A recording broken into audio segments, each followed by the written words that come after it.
Good morning. So this video is to make sure that you know how to toggle down your subject area and grade level in IXL. So your first step is going to be finding the app. It's going to look like this. If you do not have this downloaded, you can go to your self-service app and download it. Once you are in the IXL app, it's going to prompt you to log in. Your username is going to be your ID number at Elkhart CS. Your password is going to be your first initial, last initial ID number.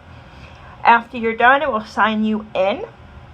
And then I encourage you guys to go back to your settings and save this password like we did at the beginning of school.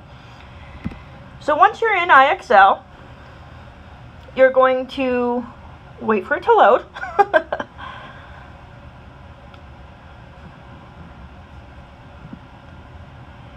Alright, and then you want to make sure that you're logged into your name, and then up here you're going to make sure that for my class you're in language arts.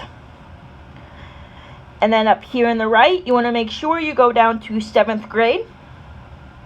And then today we're going to be working with F1. So you'll just click on this and it will take you through. The cool thing with IXL is as you answer questions, if you get them wrong, it shows you how and why you got it wrong. So I encourage you guys to read through those and use that to continue to guide you as you work your way through.